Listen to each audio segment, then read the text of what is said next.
All right, hello. Okay. All right, how you doing, NJ? Whew, Lord. Okay, let's go ahead and call the meeting to order. All right, Dr. James, you want to? Oh, I'm sorry, Mr. Rittenhouse. I'm sorry. Okay. All right.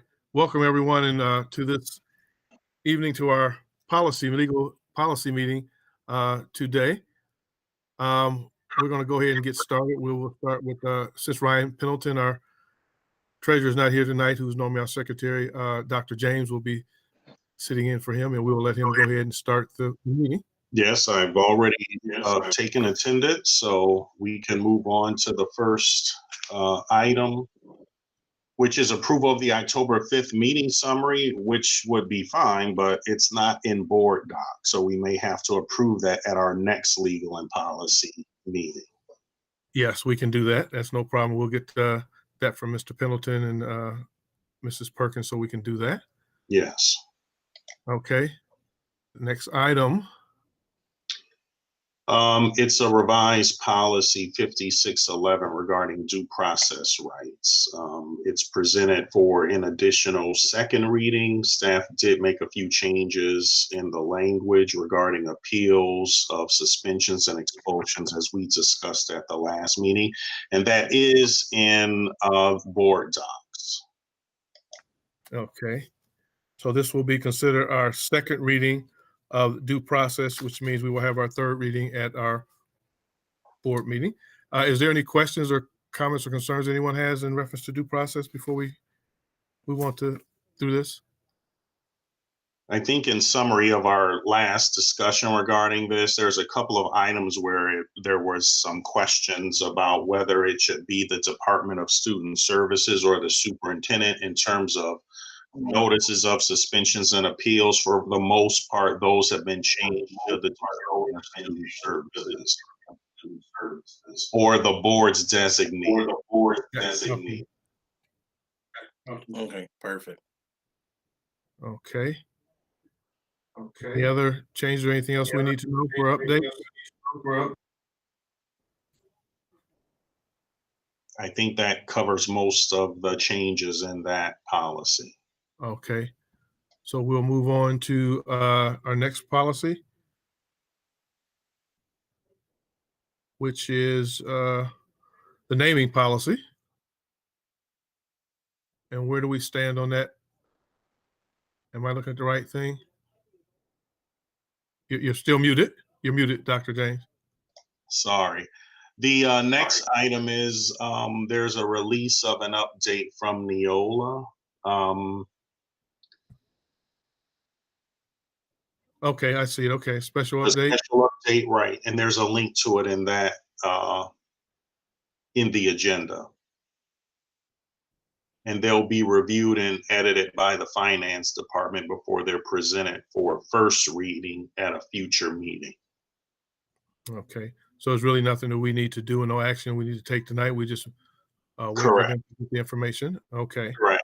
And then as an update, you mentioned the naming policy. I did send a draft of that naming policy and administrative guideline to members of committee. I have not heard back, I don't believe, on whether though there were any additional comments on those. Well, we have something in section 4, sorry. Yeah, I didn't get any comments back on the naming policy. Were there any additions or changes that you were interested in making? I tried to keep it very simple and also included administrative guidelines for that. And I think I captured most of the comments that I heard from a previous policy committee meeting.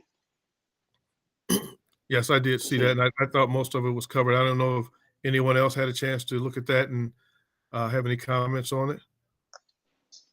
This is Patrick. I may have missed that most recent version and need to go back and look, but I will do so right away, unless you guys need to keep moving forward, but I may have missed that.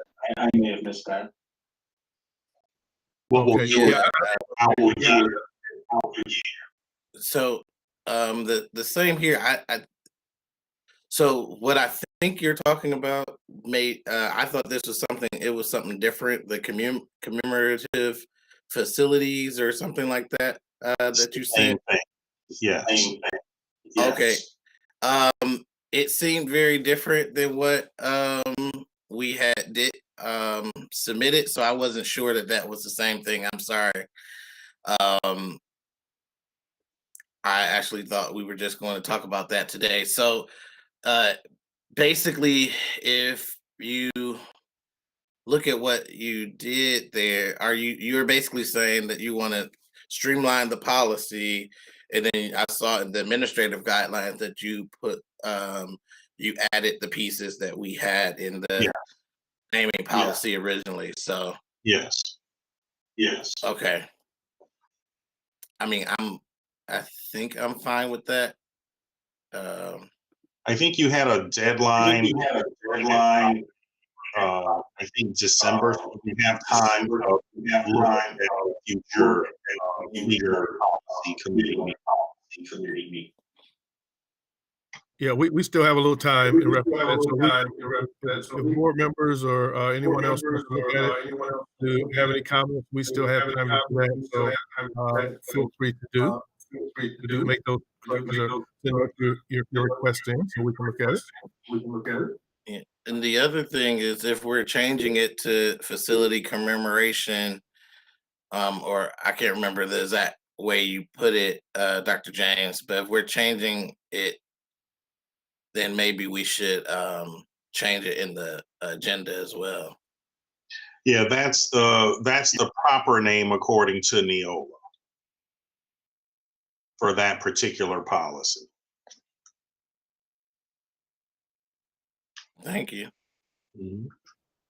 Okay, so we'll get that out to the board members, and so they can look at it again, make sure they don't have any more comments. If there's any more senior staff or any other individuals who need to look at it, Dr. James will get it out to them, let them look at it, and I assume with our next policy meeting, we could have this justified and be ready to approve it, move it on for approval.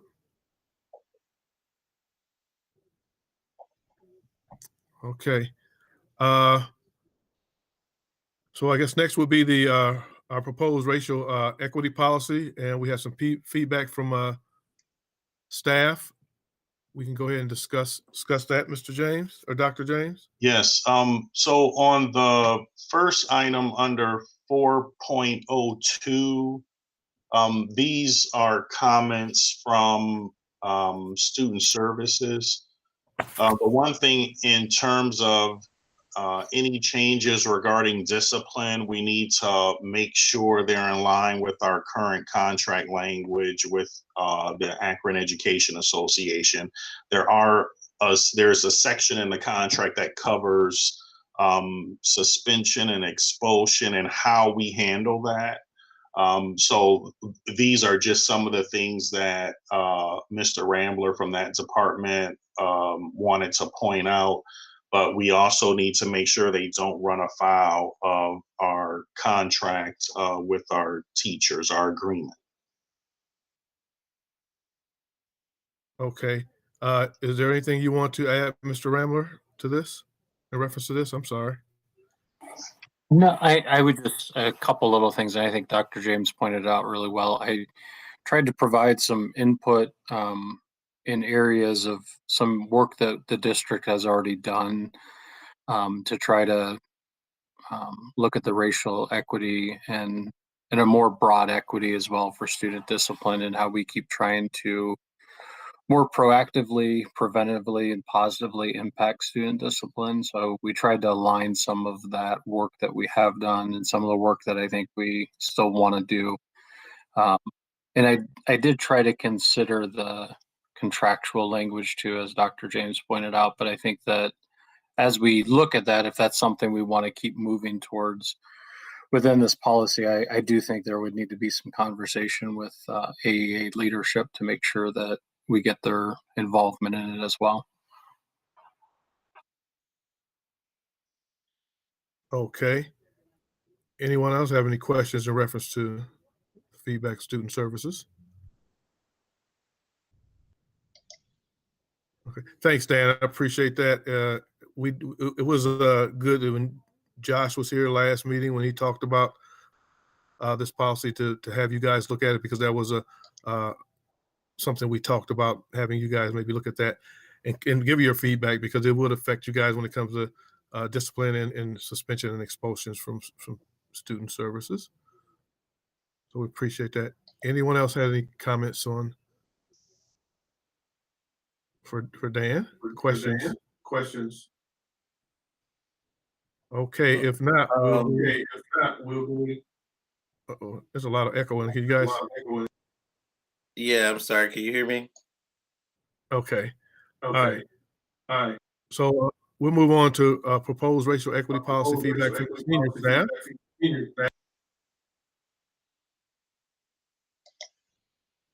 Okay, on Anyone this from one, I think we wanted to go line by line. Is that correct, Dr. Akbar? Yeah, I think so. That makes the most sense, unless there's just broad things we want to consider. I know. So the one thing here, just similar to the naming policy, which is short, for the commemorative thing, is to also look at, should items that be listed in a policy, but also should there be items that are listed in administrative guidelines, and we're still mulling that over.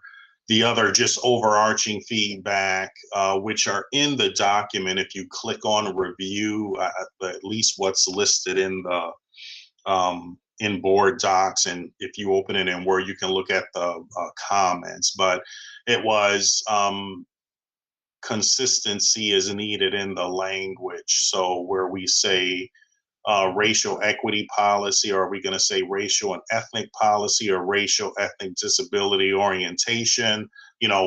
Just the terms of the language, and then just the relationship between the racial equity policy and then our overall equity policy, just to make sure that they line up. The other thing that I'll say is, in terms of some of the things in the policy, which I think are fine, there's some issues with other policies and with laws that we need to make sure that they're, for instance, like with purchasing rules that we have to follow. Some of them are different, like for the federal level versus the state. And then another one in terms of, hiring. When we do applications, there are certain questions we can't ask, and we may not know the ethnic background of someone until we do an interview or when they're called in. But those are some things that staff work through. Okay, I have a question about that. So, I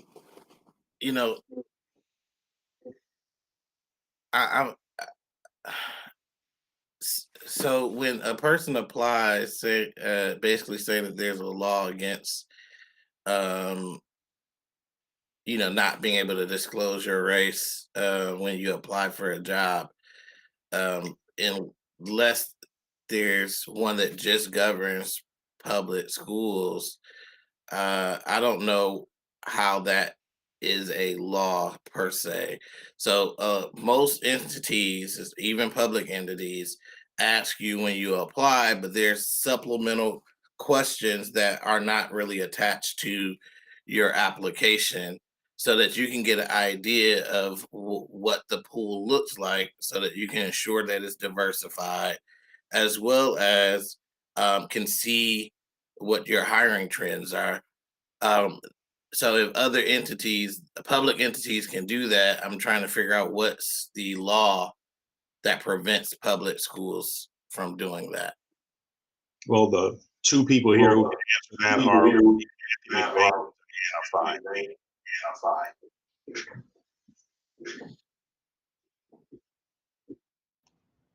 Well, I guess I could start, and then I'll let Diana can chime in. Actually, with Title VII discrimination laws, we are prohibited from asking questions with regard to race or age or ethnicity, country of origin, marital status, and those types of questions. There is through the application process an EEOC disclosure statement where an applicant can indicate their race if they wish, but it is totally voluntary, but that information does not tie back to their actual application. So, for example, I can go into our application system and I can run reports for specific positions that will give me a breakdown of how many applied for the position and what was the race or gender makeup of the candidates who applied, for example, but it doesn't tell me who of those candidates, it doesn't tie back to an actual candidate.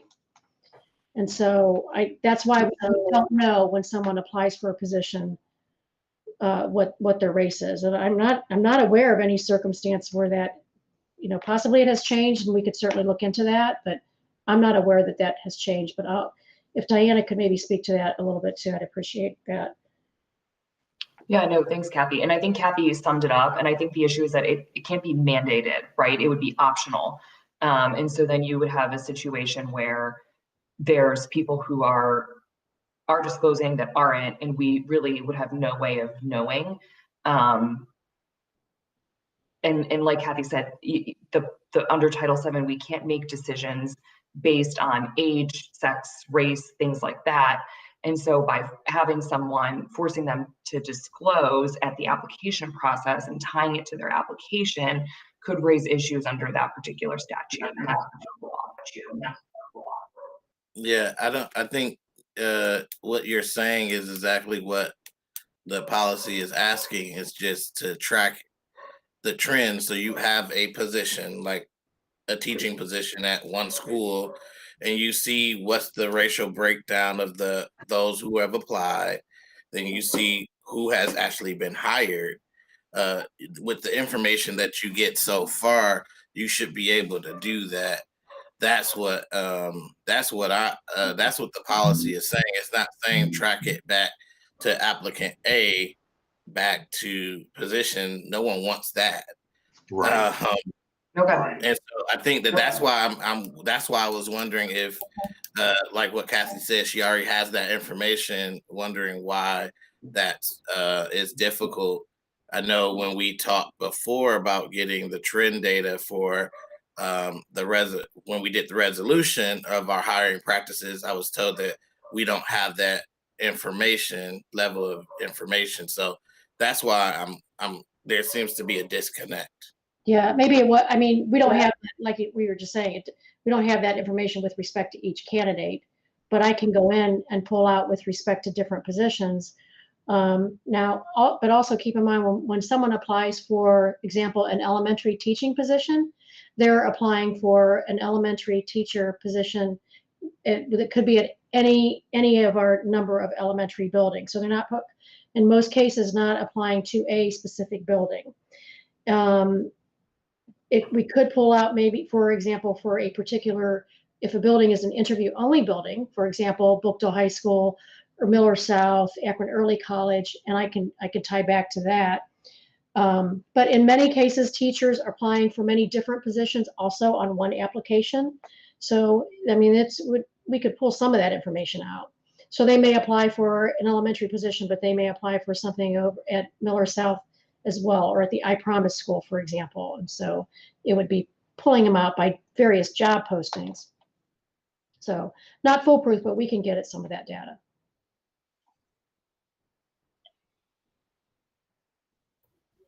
Okay, you have any follow-up on that, Dr. Akbar? I might, but I'm trying to look at the actual section where it's at.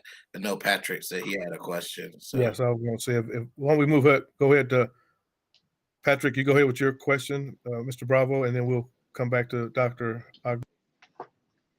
Thank you, guys. I would just, if I could just comment, I mean, we have tracked a lot of that information within our hiring processes. Then we track that every year, and we have over the last several years have presented at board meetings, probably at least 2 or 3 times that data that shows where we are at with our minority teachers in classrooms compared to other districts in the state of Ohio. And so Thank you. we're working on updating that data after the beginning of the school year. Once we have all of our hiring done and most of that's in place, then we run those reports, and that's what we're doing right now. Okay. Mr. Bravo? Yeah, can you hear me okay? Yes. Okay. Just, and if we can, great. If you can't, or you'd prefer not to, fine. But as we were starting to go through or get ready to go through line by line on the policy, would someone be willing to share their screen so that we can all make sure we're looking at the same document and we're all in the same place, looking at the same thing and not individually? If possible, and if you don't mind, but if you'd prefer not to, that's okay. No, let's try and do that. Uh-oh, sorry. I was going to ask someone else, but I couldn't do it. Not gonna work out just based on our the meeting that we had this morning, because it isn't my main screen that I'm presenting. It'll be another window. So let me find.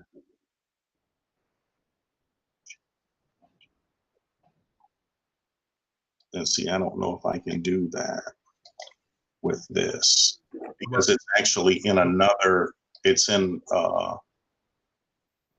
Word. Me to do it, David. Right.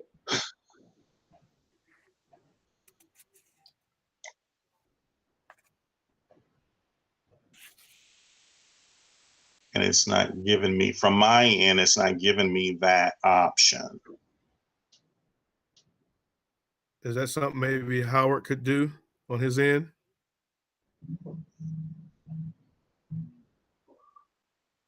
No. I think Ellen's gonna try. There she is. Okay, there it is. There it is.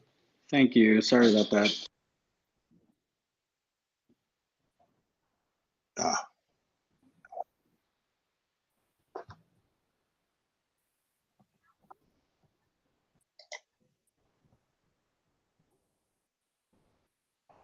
Okay, can you see that, Dr. James? Yes. Oh, okay. Do we want to go ahead and start and go by line? And someone's going to have to help me because I can't see this. Okay. You can also pinch and zoom like you would on your phone, Bruce, if that helps. I can make it bigger. I'm trying, Patrick. It won't let me. That better for Yeah. There we go. It's a little better.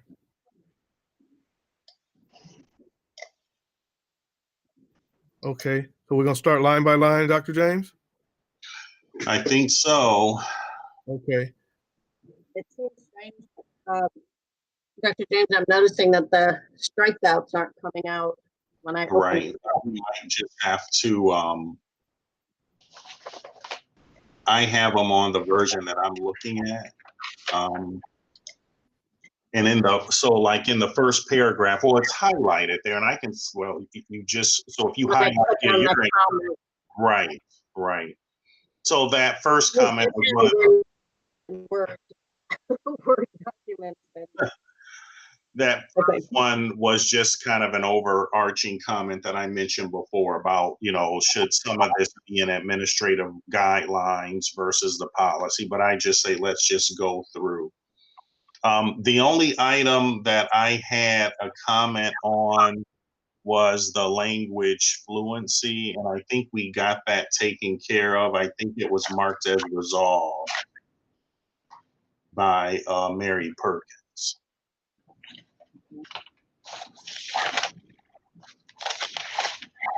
Okay, then, and actually it looks like in the second paragraph on the version that I'm looking at, it looks like those items were taken care of, where like in the first line, the second district, and then you'd see bold and while actively eliminating policies and procedures. The second to the last line in that paragraph towards the end, or right in the middle, dedicated to ensuring equitable access. And then, yeah, that one was fine. And then the other one that was, it looks like was added was allow students to reach their greatest potential and beyond. So it looks like that was, those were the only things I believe were in there. I think in the third paragraph, there were questions about whether, so in the second line, you know, equity for all students regardless of race, should it just be limited to race, or should we be talking about some other items? And let me find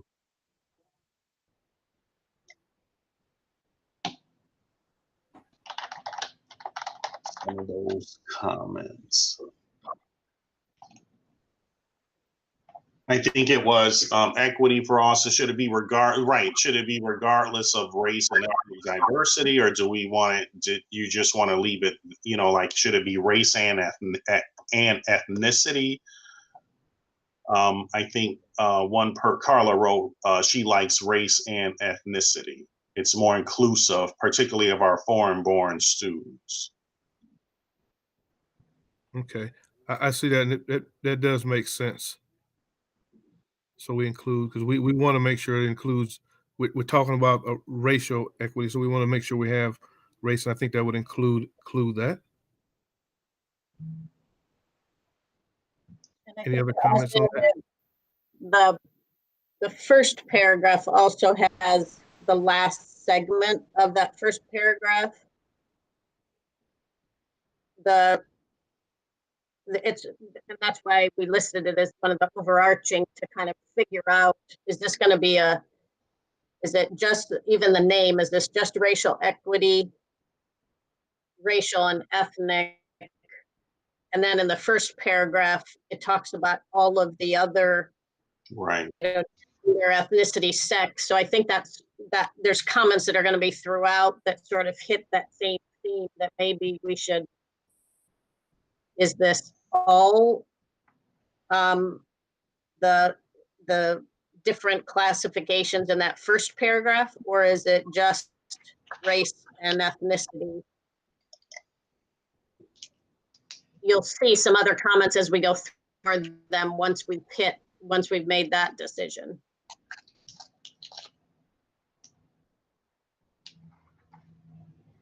So in that first paragraph, I can't see the first paragraph. Yeah, I'll go back, sorry. So at the title, you know, it talks about a racial equity policy. And then here it talks about all of the race, class, gender, ethnicity, sex, sexual orientation, that group. Or it talks only about race, and then other places it uses the term race and ethnicity. So I think we need either, any way is good, but it focus, deciding on what that focus should be. Any thoughts for anyone? I have a thought. I think it should maybe go racial and ethnically. That's my thought. Anyone else? Well, but then the question, Ellen, are you asking too? Then the question is, you know, do we leave all of these things in that first paragraph, but then only refer to race and ethnicity, or do we somehow come up with something? We can also do a defined term too, but you know, I don't want that to take away from the intent that this is a racial equity policy, since we already have an equity policy. But right, yeah. I think that's the overarching at the top said, depending on the answer to right, whether it's just race then we do look then at the equity policy. Is the equity policy the broader policy, and this is more focused on just race, or more focused just on race and ethnicity? I think it's a great conversation, to have in terms It of also that might say laser focus. whatever we like from here. If it's going to be two separate policies, but this one is going to be race and ethnicity. And sorry for jumping in, I apologize. If it is though going to be those two separate policies, one equity and one that's more focused on racial and ethnic equity, then whatever we like from here, we should save, because it might give us an opportunity to tweak and improve our general equity policy. Just a suggestion. Yeah, and I think, and Dr. Akbar, you can jump in and whenever you want, let me know. I think that what we were talking about was this a standalone policy for race, because the equity policy deals with a lot of these things, and maybe this area, this what we're talking about here, what talks about the barriers, procedures, that is more of equity piece, but not of the racial equity piece, I think. So that may be something we have to look at and be able to justify and move it around if we need to. Dr. Akbar, your thought? Correct me if I'm wrong. I mean, you're not wrong. Obviously, we've been in this together this entire time.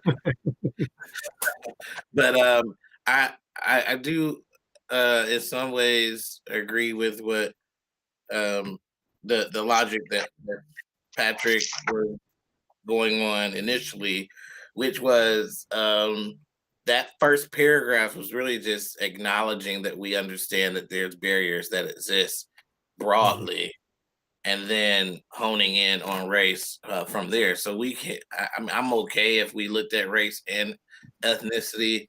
I will say that I'm more partial at just focusing on race, but I'm okay with that because of the populations that we have, of adding ethnicity as well. So I can go either way. Can I say something? Yes, go ahead, please. And when I added ethnicity to that paragraph, that was just to further define groups of students marginalized along a racial or ethnic descriptor, while the other terms are more of those dimensions of diversity who also can be marginalized, right? And I don't think that racial equity policy negates that we're also including ethnicity. I just added that ethnicity to further describe that particular population in that paragraph. Okay. Thank you very much, Carla. Okay, so sounds like maybe we should just leave this piece in here in this first paragraph, and as we move forward, I guess to streamline it to race and ethnicity.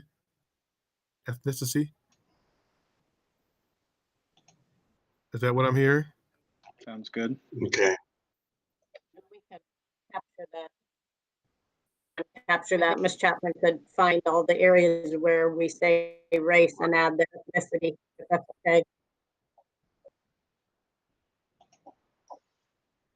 I actually heard her say something different, but maybe You, I thought I heard her say that we were just adding ethnicity to the first paragraph to be more defined, but to focus on race throughout, as focusing on race doesn't negate our focus on ethnicity in the broader equity policy. That's what I thought I heard. I could be misunderstanding.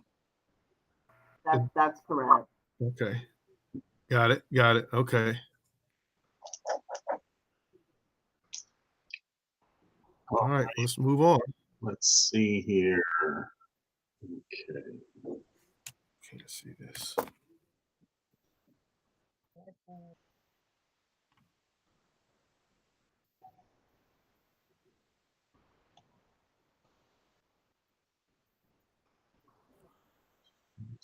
Okay. Let's see. Under purpose. Diversity.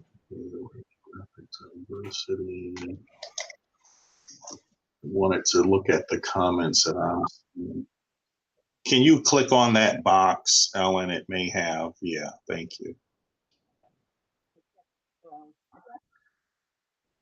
Okay, so I mean, like here, the same question, I guess, are we just gonna, is it just gonna be racial diversity? Is that how we're gonna do it throughout the document? I think getting to your point, Doc, about, what Carla said, in the first paragraph, we get race and ethnicity, but then moving forward, should it just be racial diversity? With the understanding that, ethnicity is included in that.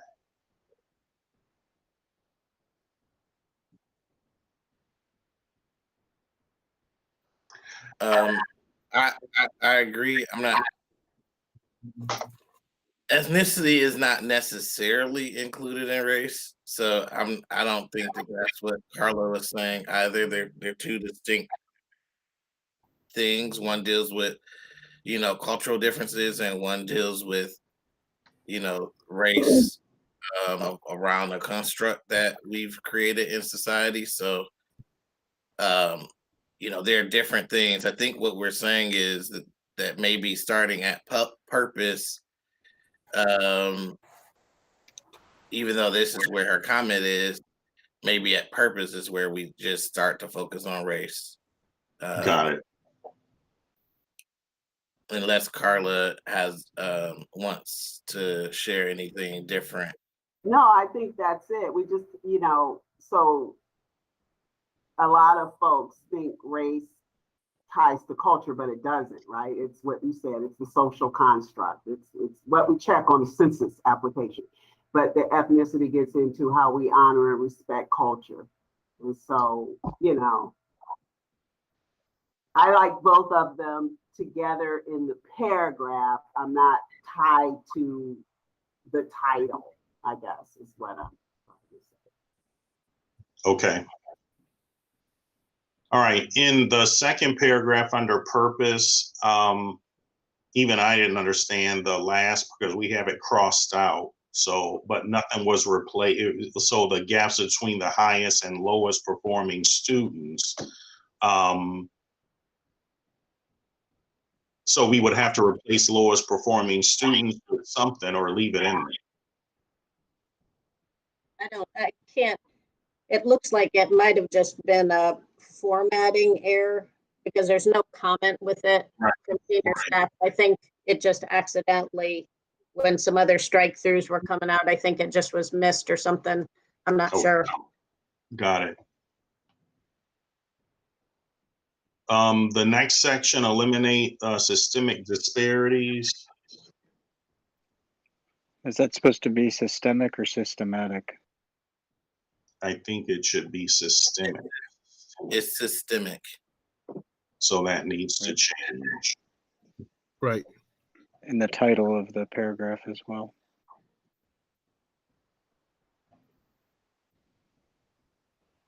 There we go. Good catch, Patrick. Good catch, Patrick.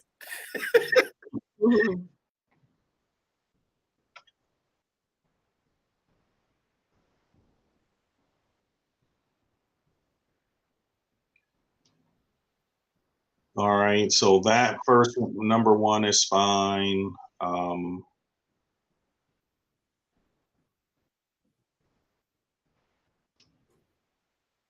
I don't think there was any comments on number two, but number three, I mean, typically the board itself will develop and revise policy. So, and how the board does that is, up to the board. Relevant content and curriculum. So, you probably want to keep it at the highest level, the board, and then from that, the instruction from the board, it can go to whichever committee or however the board wants to do that. Is that okay? I agree, and it may ultimately go to a new committee if we do end up creating, Or parts of it could go to another committee depending on the topic area, like this one. I'm sure instructional policy and student achievement absolutely will be involved in that area, but it really should be the board. Okay, and I think that's what we were trying to put in there, Yes. because there were some things with instructional policy and student achievement would need to do when you start looking at the academic part of it. All right. And then in, Do you want me to write that kind of edit in here, or just leave it, develop and or revise? Or do you want me to add the board in there? I would just say add it when we capture it and while we're all here. Okay, okay. And then in number 4, I think the recommendation was to remove predictable and just put eliminate practices that result in lower academic achievement.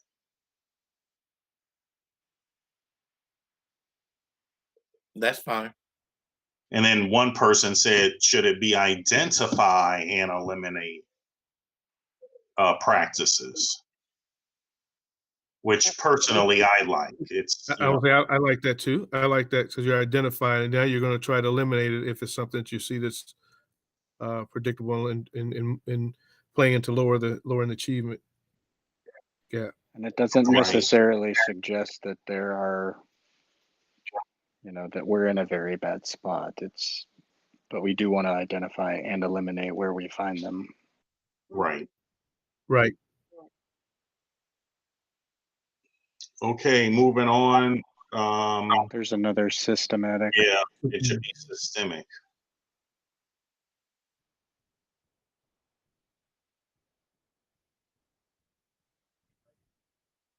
Okay.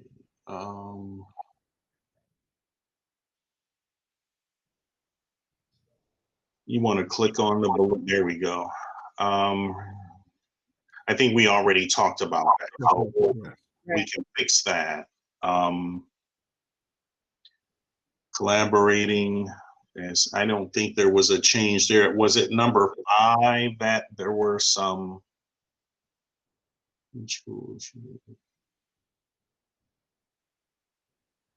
Is that okay as it's written?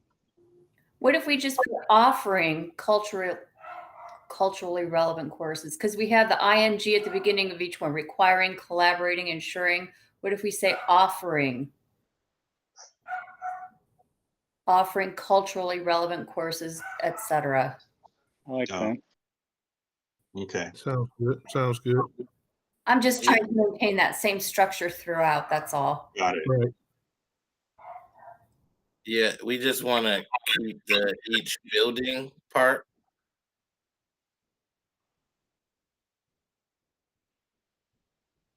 So should it read offering culturally relevant courses specific to race and ethnicity of Black, Latinx, and immigrant status each semester at all schools? They're in each building or at all schools, right?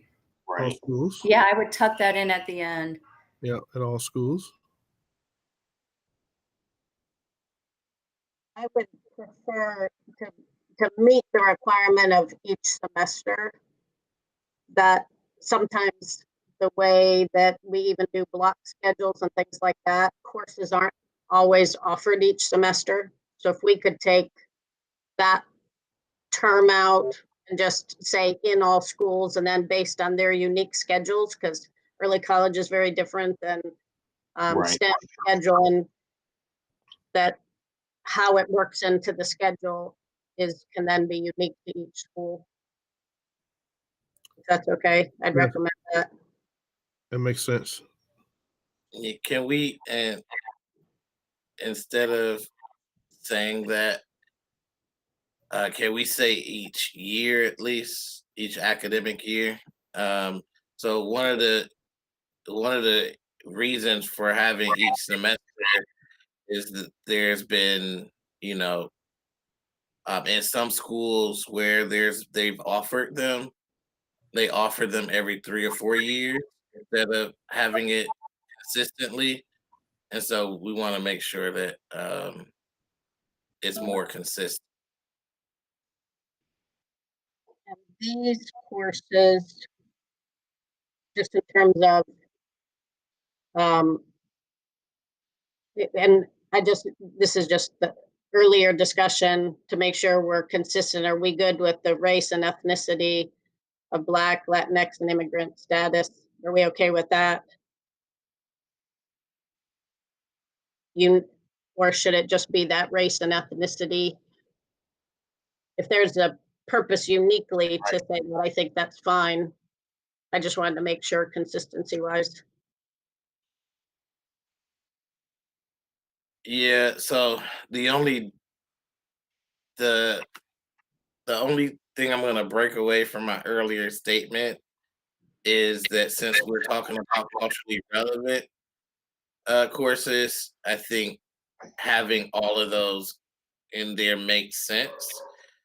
Okay. However, if we just want to stick to race, we can go to race, but that would probably make us change from culturally relevant courses to racially relevant courses or integrated courses or something like that. Okay. Yeah, I agree. It's, yeah.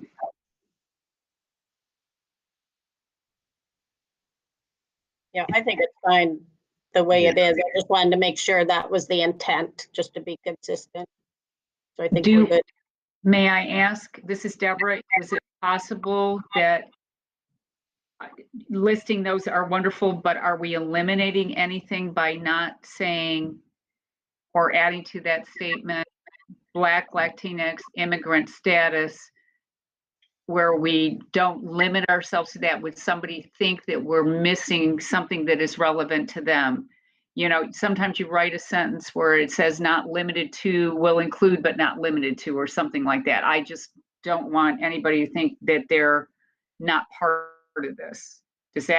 Am I making sense? I get what you're saying, and yes, but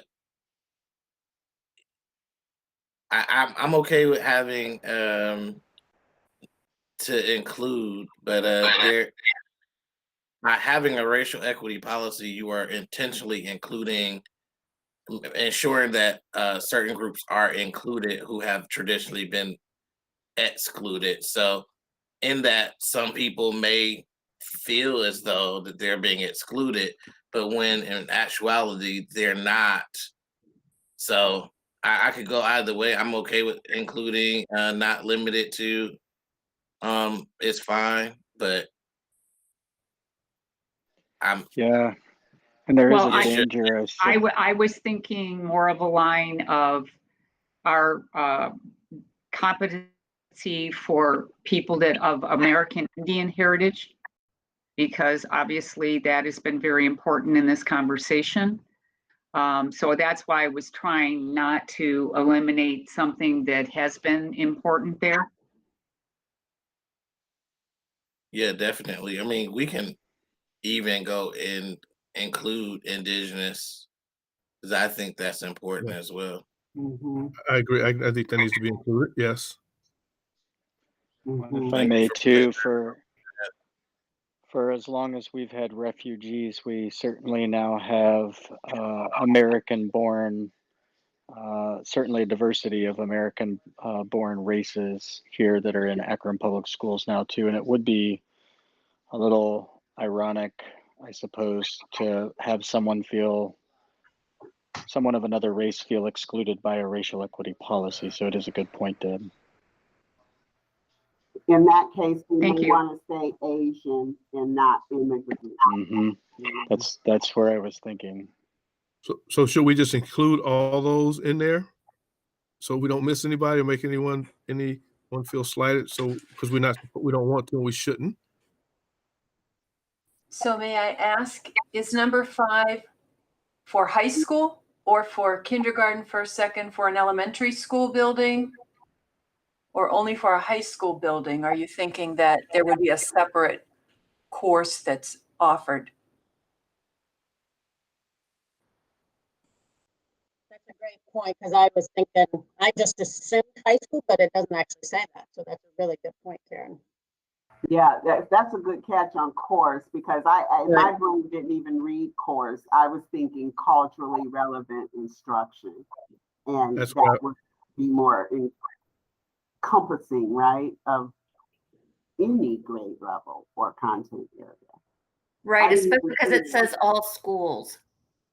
So then we need to qualify it by saying all high schools or all, you know what I mean? Right, Because right. if it says all schools, then it means all.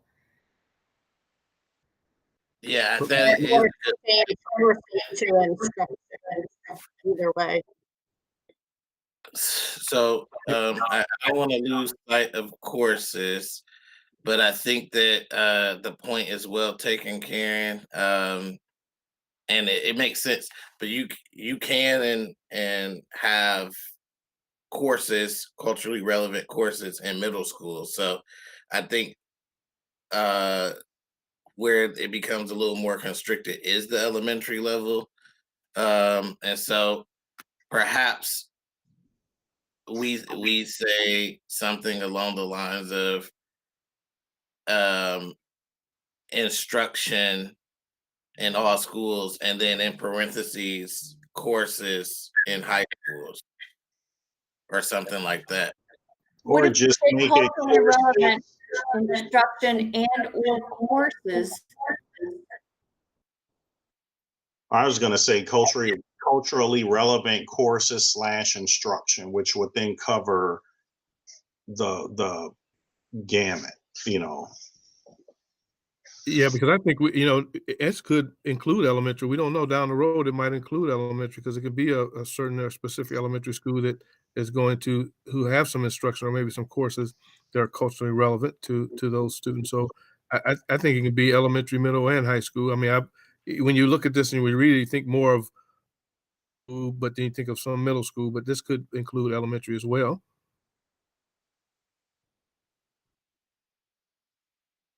Yeah, I was more so probably in the same area where Karen and Ellen was around, the state standards and the way elementary is guided a little different with a little less flexibility than middle school and high school. So I understood exactly where they were going when they said that. Well, we do have,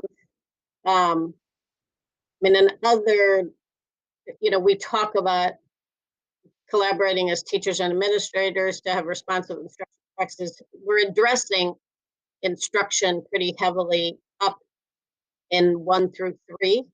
Mm-hmm.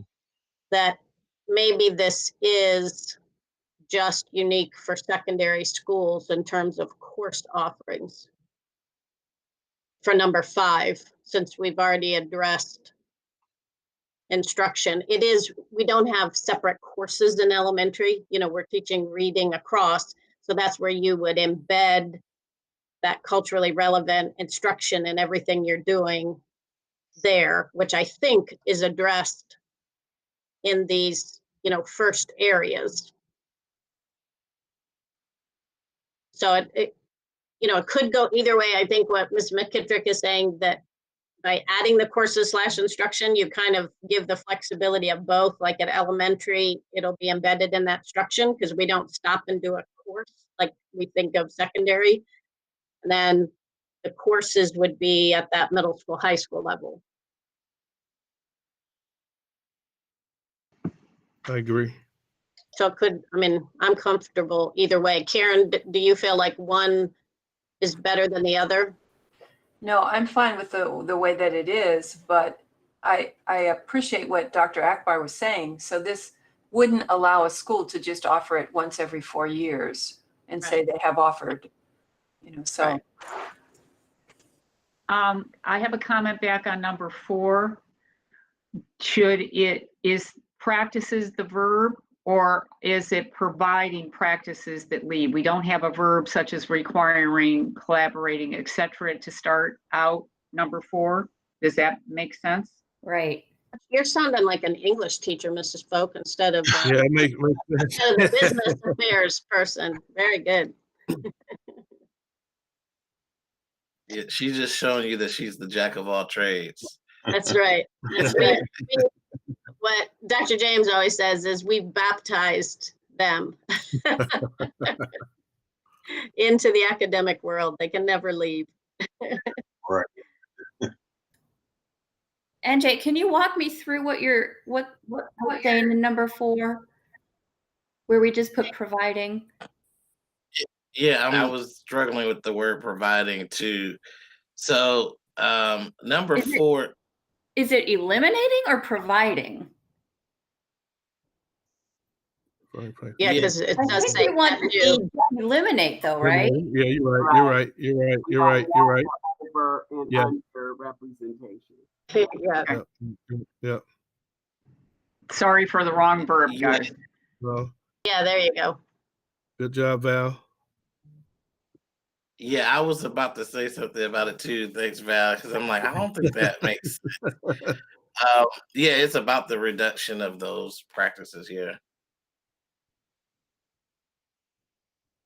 All right. Okay. Next one under leadership. And it looks like what we have crossed out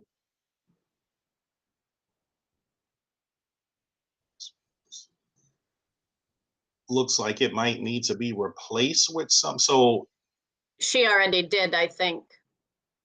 She changed the word competent to sensitive. Ms. Chapman, you want to talk to that? You see that, Dr. Yeah. James? Where? I'm talking about the one above it. Oh, I'm I think sorry. he's talking about the lead-in sentence, Ellen. I see. I see. It says ensure, I don't know, and then it goes to 1, 2, 3, 4, 5. I'm not sure where that's going.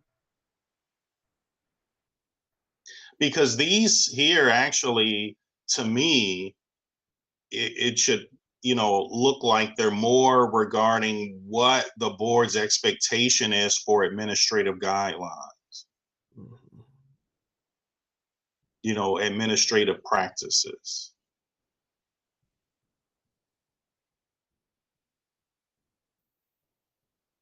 I agree, David, but I also want to say that we also, for at least for me, I'm looking at it as saying that we want to ensure that all these things are happening, that we're recruiting, that we're looking at recruiting, supporting, all those things. So do we need to take that out of this here and No, say put it in? I'm thinking it should probably read the superintendent will ensure the creation of administrative guidelines or whatever. I'm not a good wordsmither, but and then leaving those 4 sentences in there. It's right. Okay. I got you. So Or the Dr. last James, word, do you want that? Oh, sorry. we probably was going to say the same thing, Ellen, maybe. The last version that you sent us, Dr. James, had this sentence that I think captures the essence of what we were trying to say, which is about the administrative guidelines, but making sure that there's something focused on the racial equity implementation. So it says we'll ensure implementation of this policy by engaging in the following practices. There we go.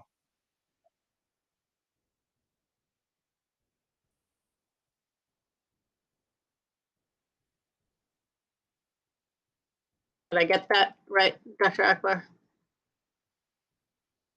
Yeah. Yep. That's good. Yes, thank you. Okay. The next one is the creation of an equity committee.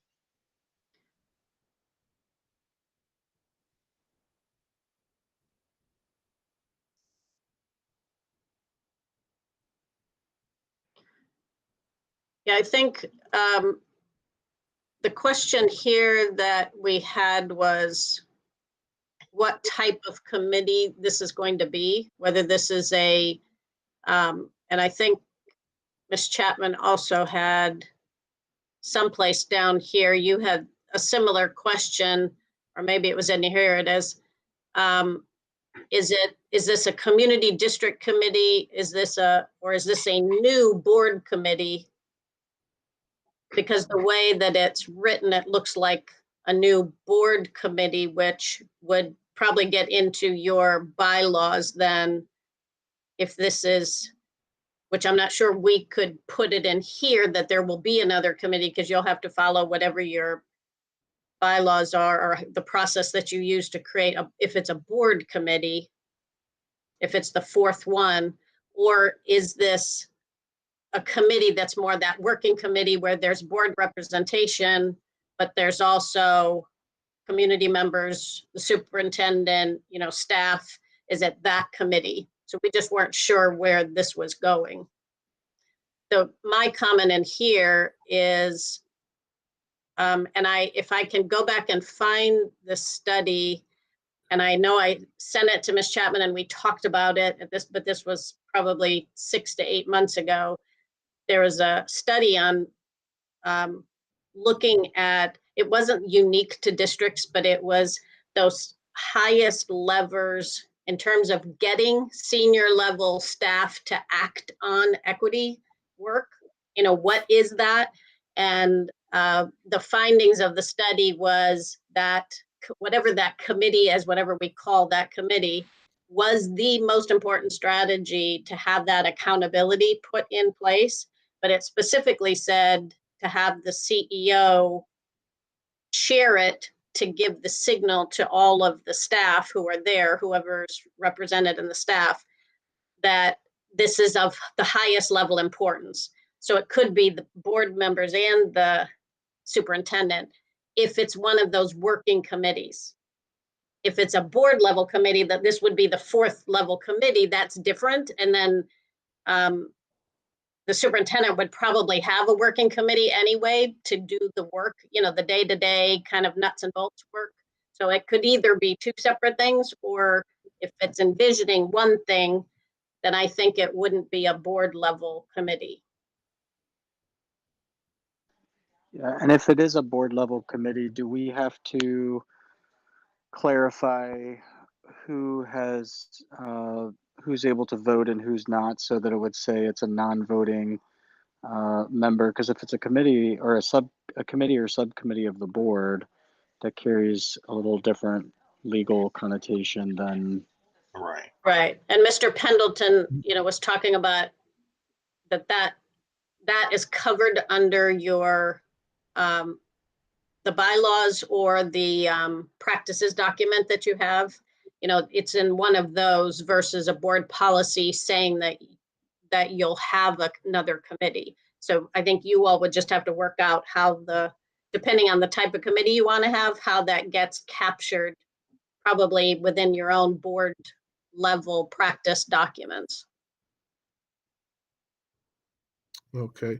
Yeah, because I was looking at that to be part of it's kind of like a working committee outside of the board, but you'd have a board member on it, and you'd have the chief diversity person there to work with these individuals to make sure that everything is intact to a certain extent, for lack of better words, what's being done. So maybe it's just an committee and take out the board level.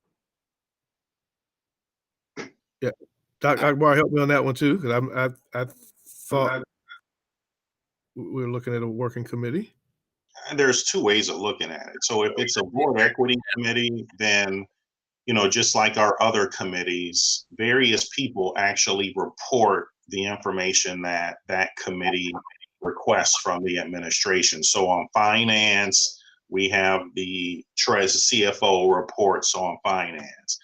On the legal and policy committee, it's a combination of myself and Mr. Pendleton.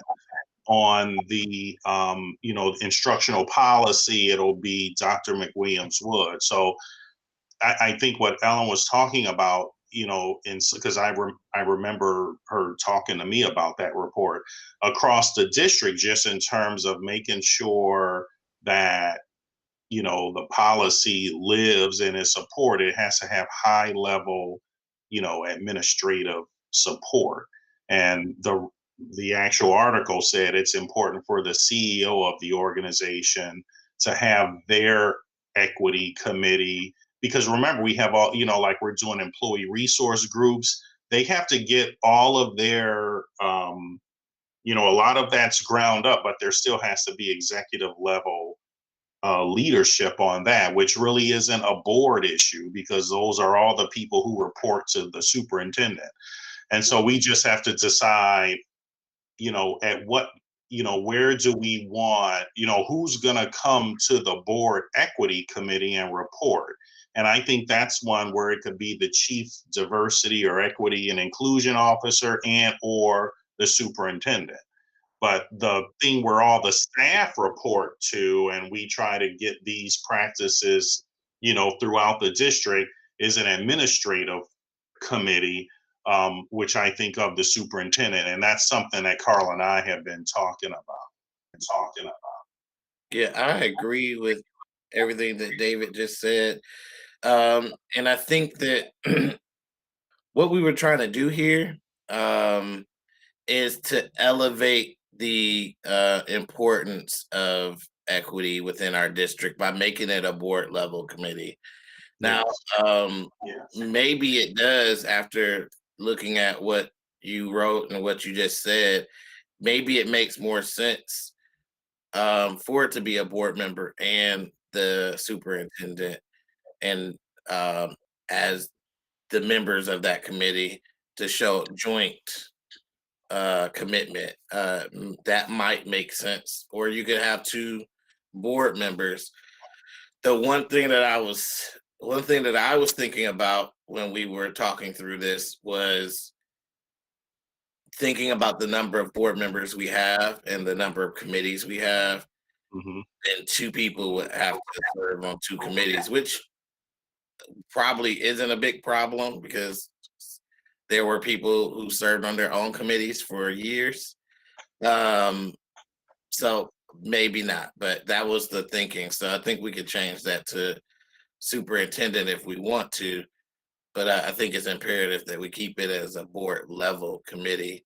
And according to our bylaws, unless there's something I'm missing, the bylaws does not state the names of the committees in which we have. So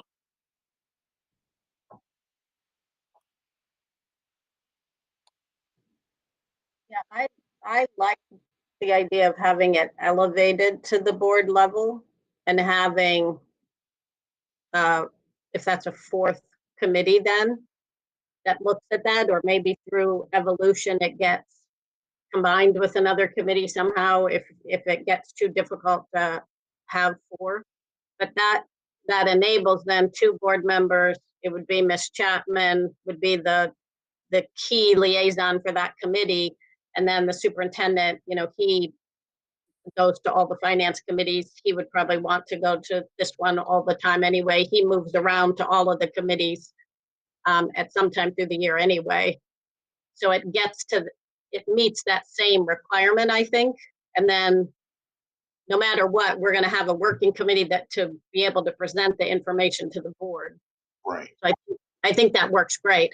I think the only question, and maybe Mr. Pendleton will have to help us work through this, and Mrs. Feidel, is the authority to have it listed in here, or whether that has to be captured somehow with the board leadership, with your, because there's the bylaws, and then I think Mr. Pendleton said that document that had the practices, that not all of that had moved over to the bylaws yet. So he was looking into that. But we could research that, in the meantime, to see how to handle just the actual language. I think the intent is we understand now. Right. yeah, and our committees, nor does it are not listed or outlined in our bylaws, nor is there any reference to how many committees we have. So Right. Yeah, and Mr. Pendleton, I believe his early research was that was an error, that there was a section that didn't move over somehow. And he didn't give the details of that. He was still researching it. So we'll have to follow up with him since he wasn't able to join us.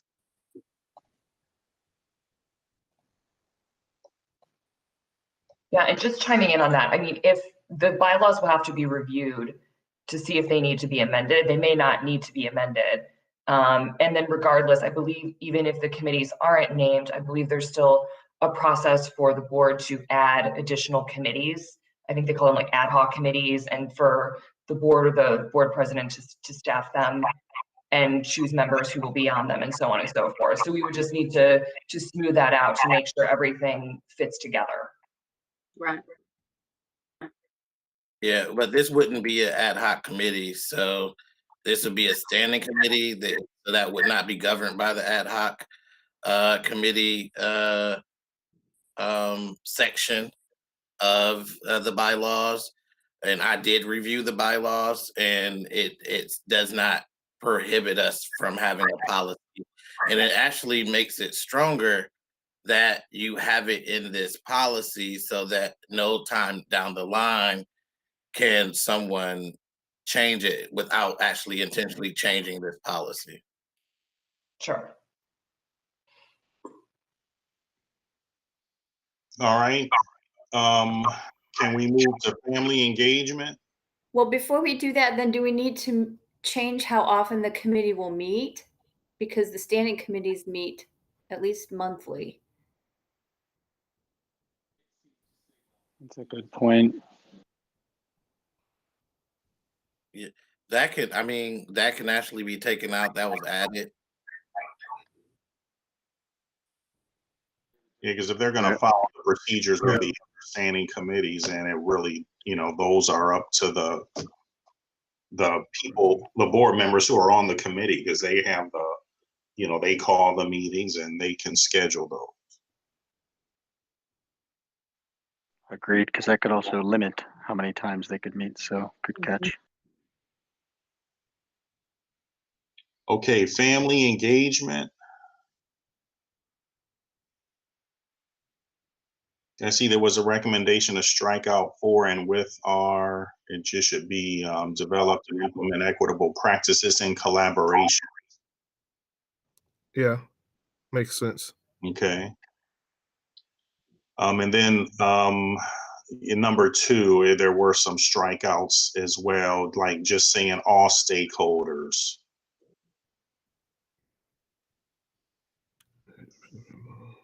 Any problem with that?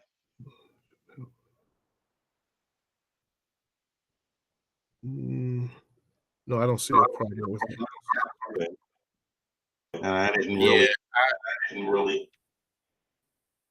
So just only thing is, I don't have a major problem with it, but I also want to point out that I want to be very intentional about being specific about who we're talking about, because all stakeholders, and this is a philosophical standpoint, so briefly go with me here. Historically, when we say all, when we think about the who we're talking about when this with this racial policy, people get left out. So it's not that important in this specific location, but I just wanted to say that about as we go throughout about taking out certain things. If that makes sense. Well, yeah, right. I agree. But when we look under, so we have a title of family engagement, and then the first sentence there talks about, we're going to implement equitable practices in collaboration with students, their families, and other community members. So I felt that covered it.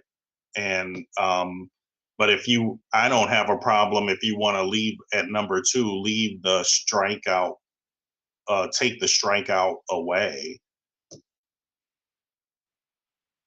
But I think it's defined under the area that opens it up. Because it lists, it could be community members and or groups, but it's in that first sentence right after family engagement. But I know I know exactly what you're saying. We could say all stakeholders, but as Dr. Akbar was saying too, we want to be intentional about these individuals being part of it. As long as we're saying it up front here at the beginning, and then we're saying all stakeholders, we're meaning these stakeholders that we mentioned up front. So I think that's what we we're trying to capture here. What if we said all stakeholders, comma, particularly families, community groups, students and staff? Almost what we did in the earlier section where it emphasizes that, but it doesn't exclude anybody else. Right. Does that sound okay? Let me read it again. Okay.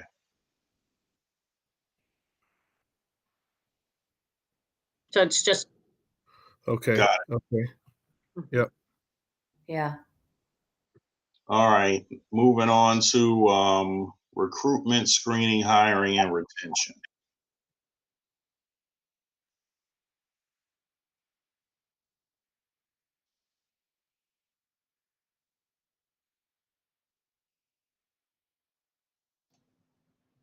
I can start off this the conversation. So where we struck out some sentences there, and for discussion, that this commitment will require the district to change its current practices, and diverse candidates will not be subjected to arbitrary normative values-based screening processes.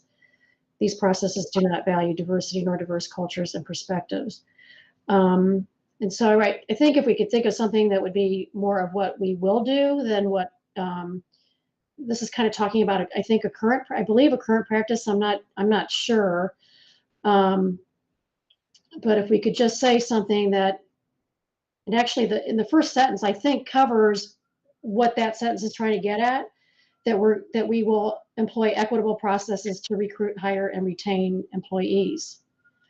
And then our other comments are related more to indicating that diverse candidates would automatically be sent to the hiring manager for an interview. Gets back to on applications, again, we don't know, we can't ask a question about someone's race or ethnicity or any of those things, and so we don't know when someone applies. But also, there are times where there are reasons why we don't move someone forward to an interview because of maybe what's in the background, perhaps maybe a criminal conviction that makes them unemployable, perhaps information from prior employers that maybe someone was previously terminated or non-renewed based on poor performance. There have been times where people have falsified applications with regard to a number of various things on an application. So there's just any number of reasons why at times we would not be able to move forward with someone. And this would be basically saying that we would have to do that. And so I caution us in doing something like that could have some other adverse effects or liabilities down the road. And so that's why we struck out those things. Okay, so I hear some of what you're saying. I think that I think it's dangerous to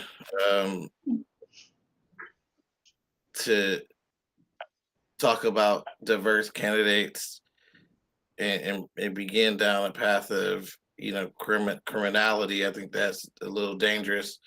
So I don't want to. I'm not talking about just diverse candidates with that. It's any candidate that we have. Could be any reasons. Right. So I just wanted to make the point because we're talking about diverse candidates now, and that was what was brought up. I think that what you said made sense about all candidates. We just want to be cautious because this is live stream that people don't take that to be associated with diverse candidates exclusively. So that's what I'm saying. I wasn't attacking you. I was trying to. It wasn't my thinking, and I just wanted to. So is this something where maybe we could, Dr. Akbar and Mr. Alexander, where maybe a couple of us could meet with you and go through this one, because I think we need to, we want to hone in. I understand what you're saying. There are some, I think many companies have issues about how do you want to talk about your vision for hiring people, and how can we clean things, because we don't want to have, you know, look, I've been doing this maybe too long, but there are people who complain about, they feel maybe they haven't been hired because of this, that, or the other. Okay. I mean, and maybe we need to really sit down and kind of work through this one. Dr. James, I agree with you, because I think this is an important part of this here policy. So I think we should sit down. I don't think we should, maybe try to muddle through it now, but maybe sit down, come up with what we want to have, and then come back and present it to the again, so we can have a clear, concise. Right. I actually want to pick Doc's brain about some of this stuff. Just so we can, maybe have Kathy and some of her staff, maybe Diana, we can all get, together and really go through, and maybe we can bring some examples of what some other, we have, I think, some resources here locally. We could reach out to, some of our companies. I mean, like, some of the work that, Carla, help me out, that Billy was doing with, Billy Taylor at Goodyear, and some of the HR audits that are happening across the region. This is a really, particularly as we try to diversify like our teaching force, which is something, I was just reading an article. I'm going to be forwarding some of you a webinar about how some places are trying to do that. So this is something I think maybe we need to devote maybe a little deeper dive, into it with some folks, but we need to do it quickly, because, we don't want to delay getting our policy, implemented. But, I think maybe something we can do a quick turnaround and sit down and, have some good conversation and come up with something that's going to work. I agree. If I can just add, I like the idea that someone said, I think they were getting at sort of that vision focused language, and maybe, the first sentence about the commitment requiring us to change our current practices, and that diverse candidates will not be, maybe something that focuses just some language. I agree with the sentiment of that whole paragraph is, and this is possibly, in my opinion, one of the most important paragraphs of the next couple that talk about where we're trying to really increase diversity, but without necessarily using language that could be taken as inflammatory or accusatory or suggestive of some really negative practices or something that could be happening that maybe aren't. So just something that gets more at the vision and what you're looking to achieve, but maybe isn't, and maybe just in more of a positive, like, here's what we want to accomplish. Just my thought. Dr. Can I James, add something? this is Deborah. In one of my side comments, had to just remind everybody that one of our hiring practices is the use of the civil service process. And therefore, that sometimes also affects how you can have a candidate come forward, because we post the jobs through civil service. That doesn't allow, they do the testing, the candidates that are eventually given to us come off of the test. We have no idea what those kind of backgrounds are either. So therefore, that might open up a conversation about that process that is used to hire many of your support staffs as opposed to your professional staffs, because it doesn't necessarily meet the goals that you'd want to get. I'm not saying we don't get diverse candidates through it, but it limits the ability to understand the process. So that was what my comment was regarding this paragraph as well.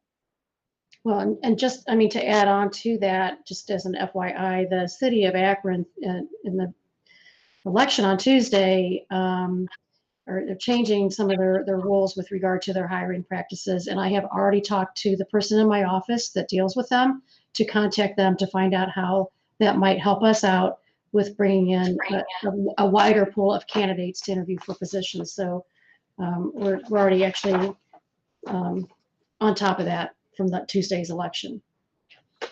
And it's part of Mayor Horrigan's initiative too, to have a more diverse workforce. Quick comment. The second sentence there, the goal would be, I would like to say, see would be taken out and the goal is, and make it a little more straightforward, and maybe just say the goal is to diversify the teaching staff so that it resembles the student population.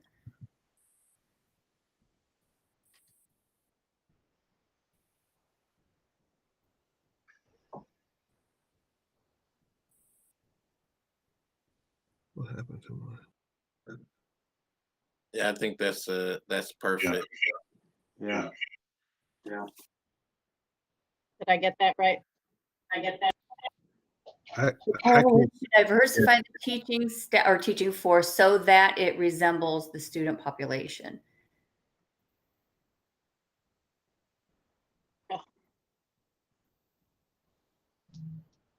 Right. Ellen, it's no longer on my screen, so I can't see it. I don't know what happened. Hmm. All I see is can see it. I see the V for Val. That's the only. Does everybody else see my I screen? still see it, yeah. I can still see it. I'm fine. Alexander, you might, sometimes when you have an internet, not quite as strong a signal, then all of a sudden you'll lose part of the screen. So maybe that's, Okay, it might come back up in a minute. I'll wait and see. Okay. If not, try changing your view again. Maybe you accidentally pinned like a thumbtack. Maybe you pinned the speaker or something.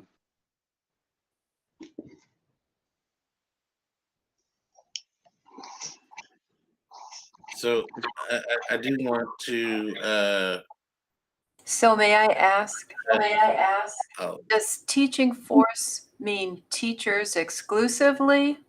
Or is it the faculty that you're, Or And that's in general. further about, because it really is, we want to diversify really our entire workforce, so it's more reflective. But there's some conversations I think we need to have about, our teachers and other staff, and how all those different classifications are hired is a little bit different. And Deborah brought up a good point with civil service. So I think that's why we should, have a smaller group of us sit down with the two board members who form this committee and work through that.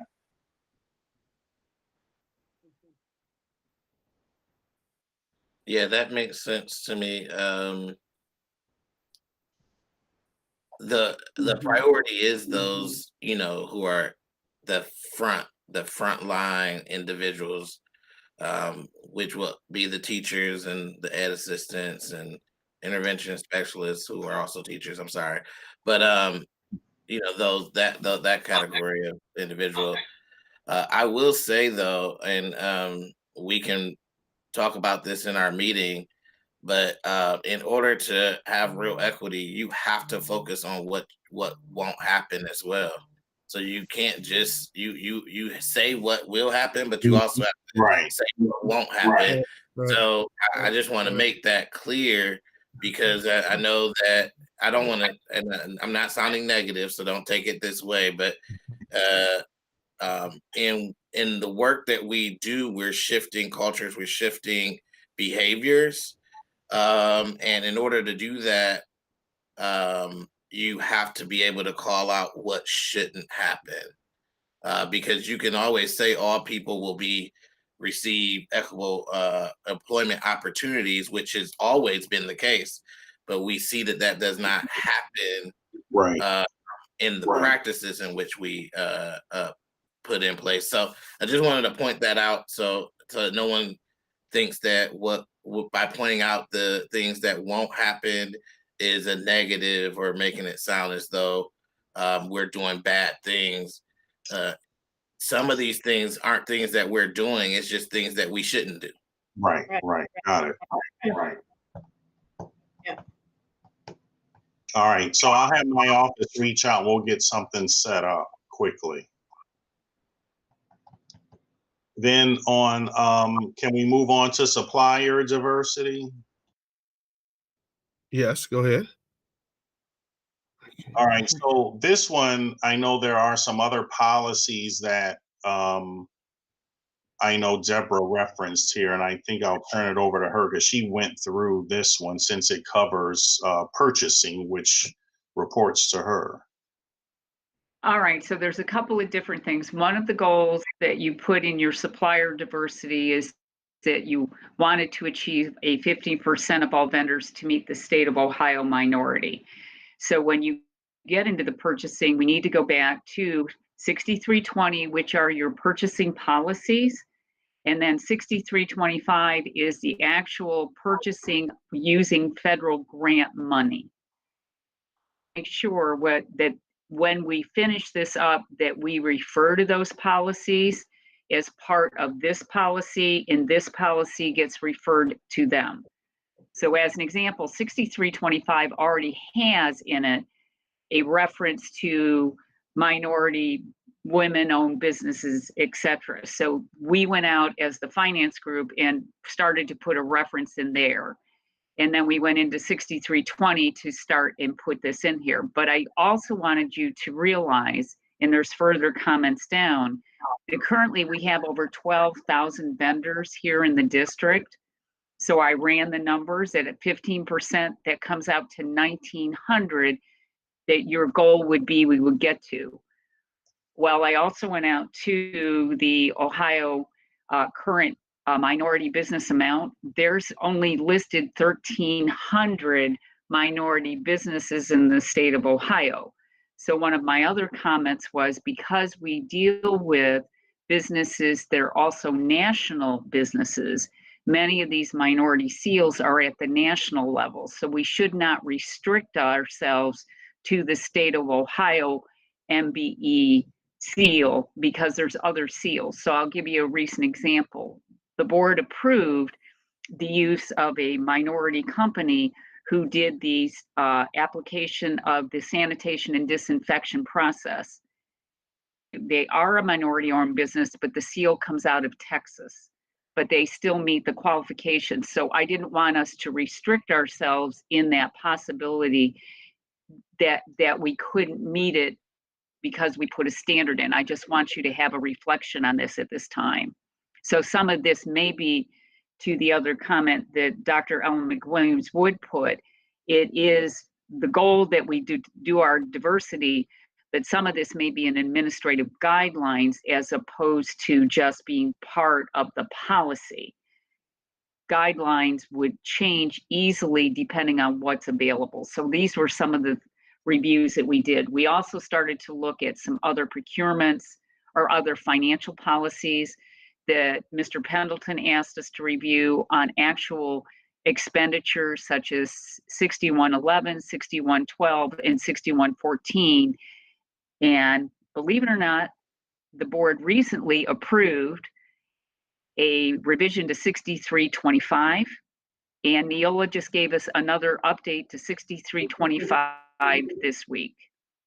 These will be continually diversifying our suppliers is easily possible. We just want to make sure we do it so we're as flexible as possible as well. Thank you. Thank you. Thank you very much, Deb. I think that's like spot on. I think the intent of here is not necessarily to hold us to Ohio standards. We use that because that is Ohio standards. But if we want to say, and I think that we do want to give some type of minimum percentage. So if we want to say at least 15% of all vendors will be minority owned, either nationally or state, or however we want to put it, we can add that sentence. But I think having that goal of it being at least 15% in the policy is important.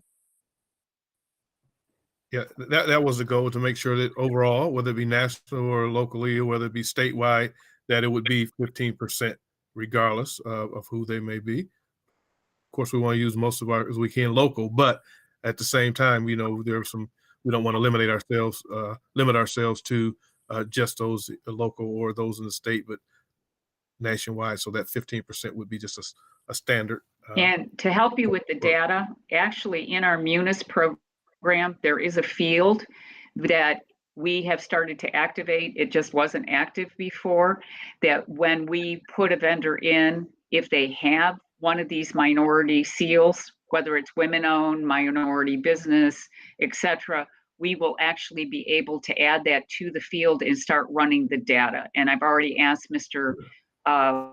Leonard, who deals with getting our vendors into our system, to start acting as well.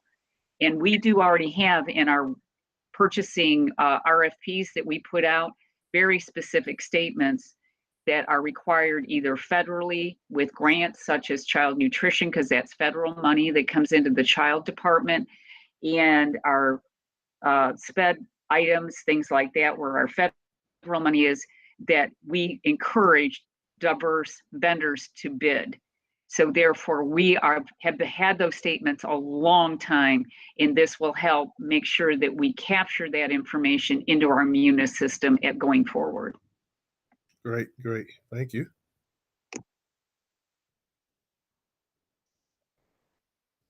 Okay, David, we can move forward. I think, also on that one, I think when we look through the Neola policies, we'll probably have some, additional information to provide. And if you want to add that to our,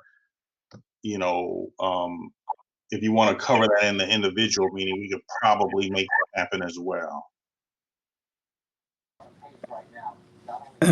Just because my earpiece died, and so I missed a few seconds of the conversation, I just want to make sure I'm clear. It sounded like Dr. Akbar was still interested in at least seeing maybe a goal represented overall.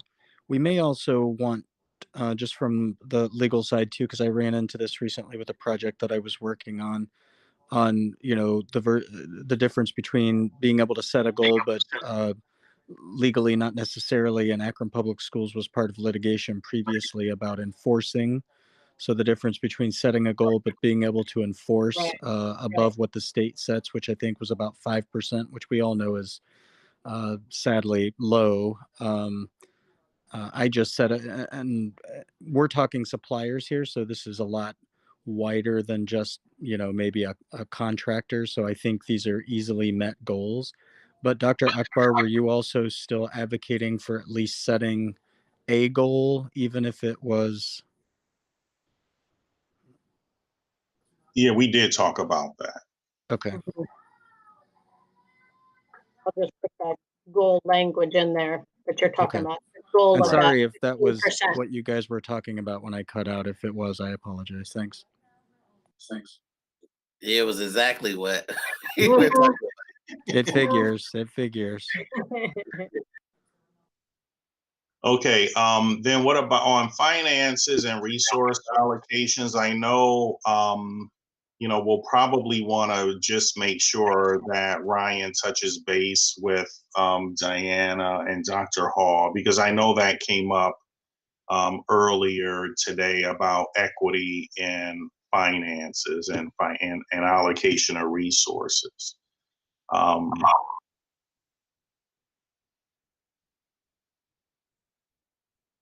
Let's see.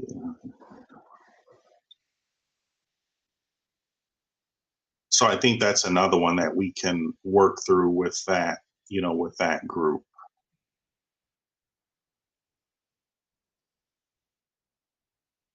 Any questions about that one? Just No, on finance.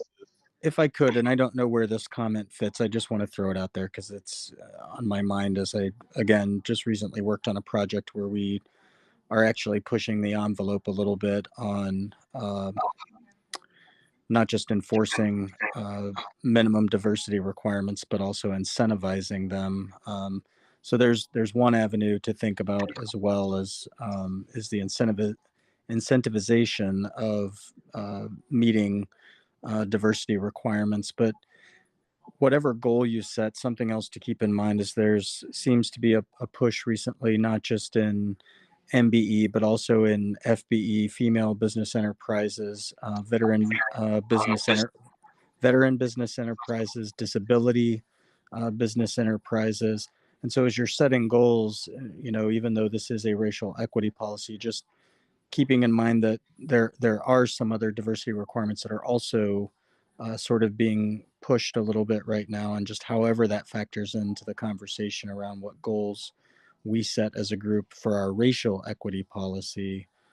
Just keeping in mind too that there may be some equity efforts or that may get discussed at later dates for other groups that may be disadvantaged. On this particular one, is the word learners need to be re-added? Should the sentence in the middle read, this means that schools that have lower income learners and higher racial and ethnic diversity within the student? It looks like it was missing what was supposed to have lower income, because the schools didn't have a lower income. Did I make? Thank you. Yeah, I think maybe if we use a different word than learners, that might make sense. I see what you're saying though, but it's I guess really what we're trying to say is the student population is from a lower income neighborhood. So there's a large lower income student population instead of specifically saying that the student is lower income. Does that make sense? Is it high poverty rates? Or socially, economically disadvantaged? It's, yeah, high You know, poverty rates. Yeah.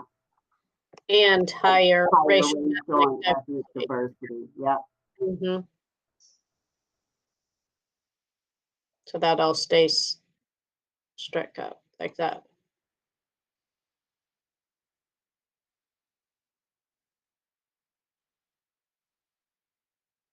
Is that okay, Dr. Akbar? Does that work? Okay. It does. I keep forgetting that my thing is on mute and that there's an echo, which is why I keep trying to put it on mute. Right. Yeah. Thank you. Okay, implementation.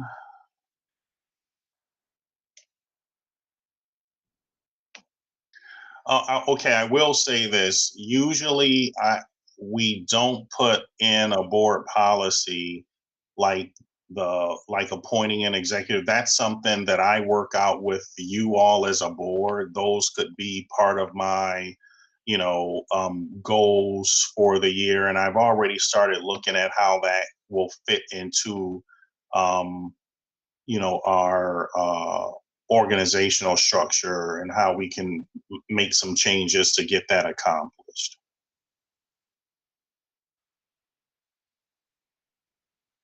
And I'm not even sure what we're going to call it. And so I have to provide some recommendations to you all, because you have to approve, the board approves the job description or adding a position, something that we haven't had before. So there's no problem of doing that. I'm working with Kathy to come up with a draft of a job description for that, that I'll be sharing with you all soon.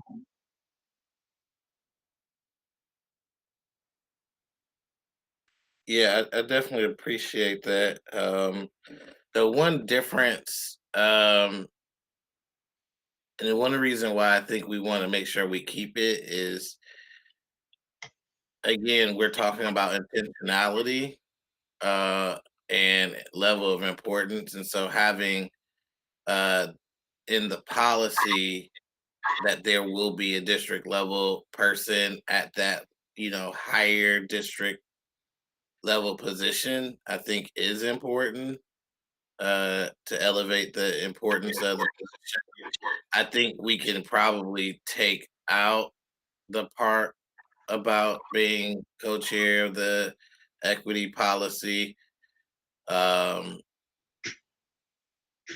And maybe we can come up with a different word than inspector general, but the intent around that is to truly have true equity to make this shift. When we make decisions, this person has to have the ability to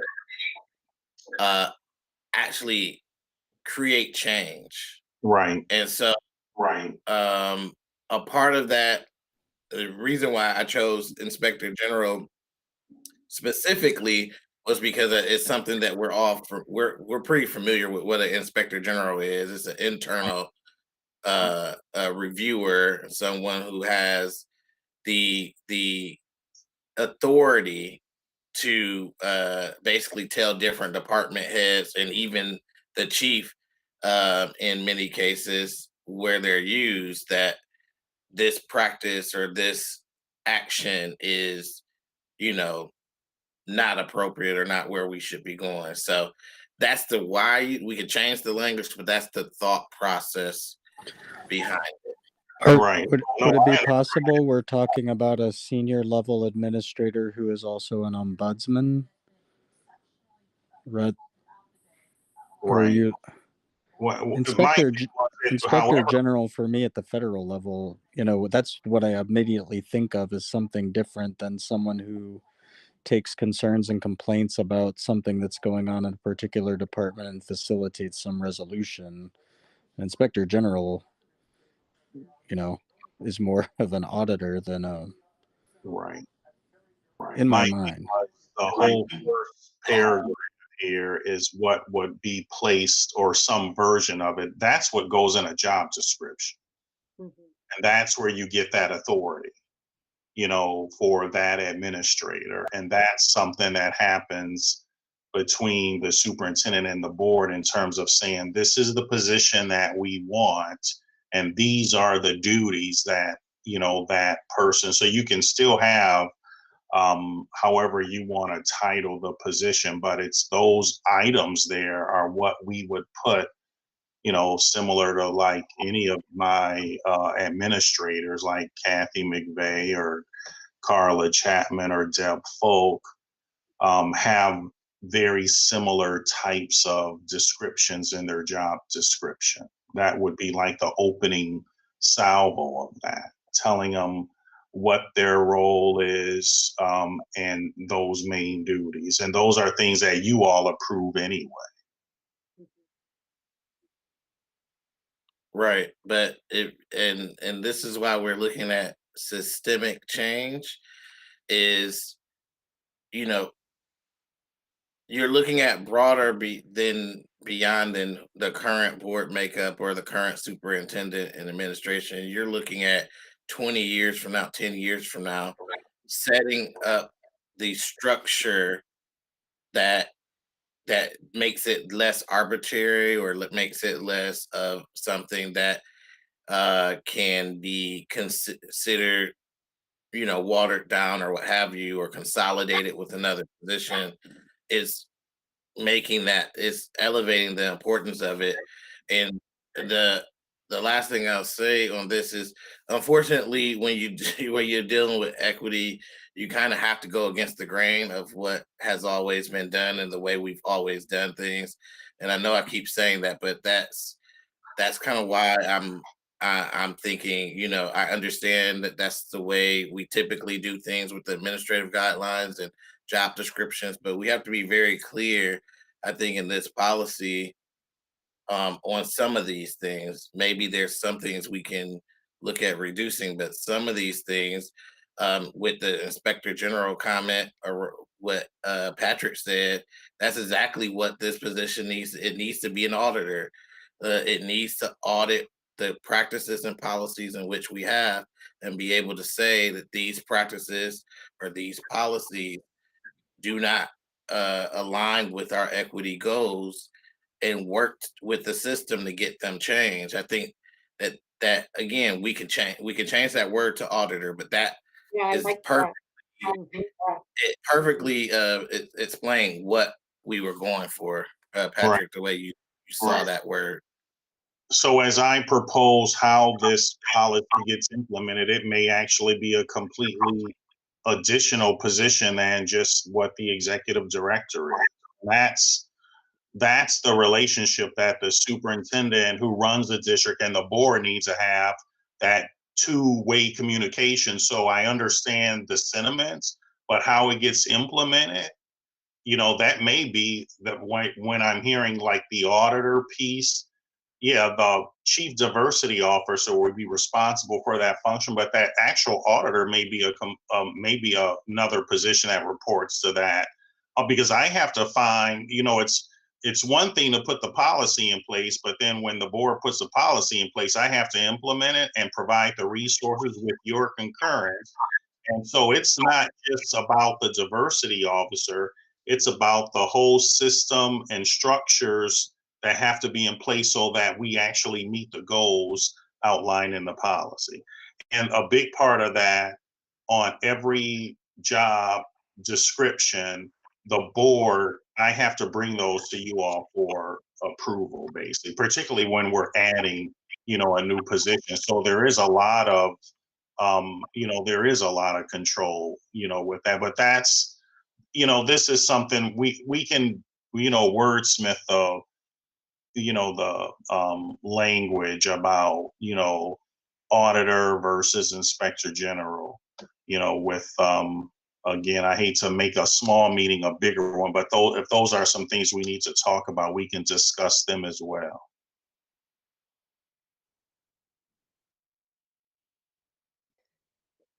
There's one section in here, Dr. James, just on the training component. It said by reviewing and approving all trainings. And because we do thousands of trainings, I talked with Ms. Chapman a little bit about, that wouldn't be possible to do all reviewings and trainings, but it could be the consulting with other district presenters on ensuring the culturally relevant material and diversity, equity, and inclusion themes are included, because there's trainings that go kind of all the way throughout. Principals are doing trainings every day, instructional coaches are doing trainings every day that the central office doesn't. We don't sign off on that. And I'm assuming the intention wasn't every single training, like at all those levels.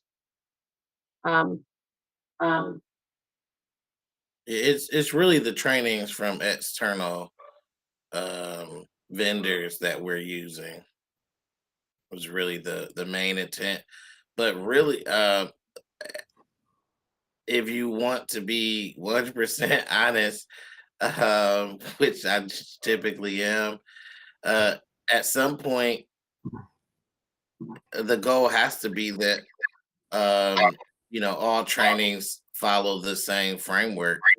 Which I'm not saying that we decide what that framework is automatically, spelled out in here, but there has to be someone, responsible for ensuring that we have some consistency in the messaging and the framing that we're using. So yeah, that's what I was going to get into. And Dr. I'm sorry, Carla. That Dr. Akbar, what he just said is to have someone who's making sure that on all levels that these trainings are going on, not that they're going to specifically look at all of them, but make sure that the diversity, the trainings that we're having as far as on race, it is being policed and monitored to make sure that every level is getting trained in areas like that. I'm sorry, Carla, go ahead. That's okay, thank you. Dr. Akbar, do you see that as being captured with the work, facilitating with department heads? Do we need to add there that through the work with other department heads, we are ensuring that we're running that diversity, equity, inclusion processing through our training work, right? So it could be in collaboration with many different departments around training and professional development, namely Karen Jujek and I and Dr. McWilliams-Woods and lots of others too on the work that they do. I think that's actually the most important thing is Ms. Chapman's continued influence on all of the department heads so that that framework and that lens gets embedded within everyone who is approving and bringing in the district presenters. And then Ms. Chapman can monitor that, but it's her impact on getting everyone to always have that framework in mind and not as an afterthought, that you're developing, designing from the beginning through that equity lens. That's that's where then the spread will be tremendous versus, you know, trying to only have her be the keeper, you know, of the knowledge, which I'm sure that wasn't the intent of here, but that's where the power comes from, that last sentence. And not forgetting the accountability systems that go along with that too. Right, this monitoring piece, right. Well, that was, I guess that's specifically with the diversity, right? I mean, the HR pieces. Mm-hmm.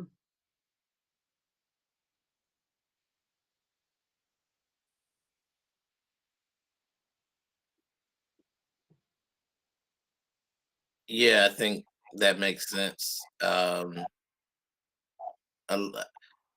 think nothing in here, even if it says superintendent or executive director or whatever, chief diversity officer, whatever we're gonna call it, no, none of it is done in a vacuum.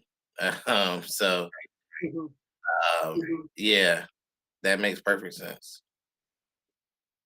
I think the main purpose of this section is really to help kind of give authority to that position to do those things. So for example, if the chief diversity officer you know, asks to review the hiring practices, then basically they should be able to review them, offer, you know, recommendations. If we're looking at training and professional development, you know, Karen G does a great job in that area, but those should still be reviewed. And if there's areas that we need to you know, tighten up or do a little differently, you know, that should be done. I think that's basically what we're trying to say. Maybe there's a better way of saying it, but we're just saying that person and or their office or what have you should be able to work with the different departments to make sure that recommendations don't just sit on the shelf. Right. I think that's perfect because I do think Ms. Chapman has been incredible in terms of her influence with our practices, but I fully support the elevating that to that point where, yeah, if she comes in and says, here's a hiring practice or here's a professional development practice, she does elevating it to a point where, yes, that means we need to act on it, that she's seeing something within that framework. She's got to work with us to make that change.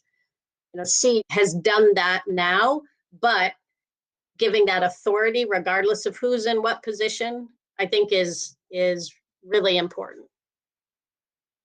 I'm sure Ms. Chapman wouldn't mind that whatsoever in that position. I prefer co-creating systems of accountability.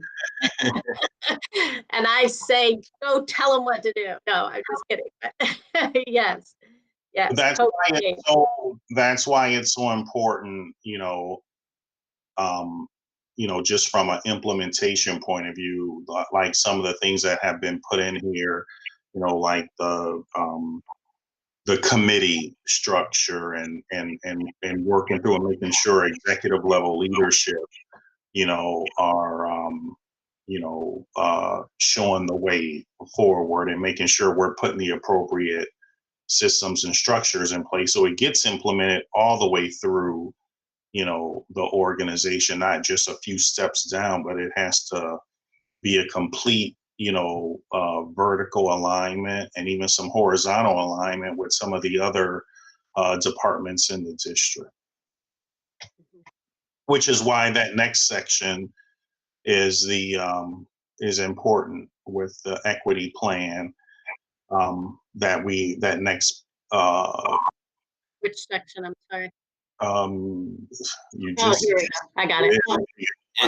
Yeah, it's in decision making. yeah, Oh, you talking about? Sorry. right. And then that last paragraph, I think we didn't need it because it was done someplace earlier.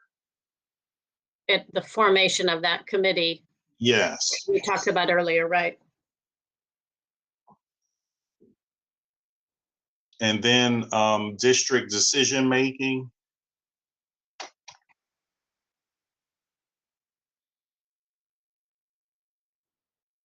Oh yeah, that'll be the person who's doing that'll be their responsibility to come up with that tool. And notice I didn't say any names. I just said, the person's gonna come up with that tool. That's awesome. All right. Were there any other changes? Was there anything with this last or this paragraph here?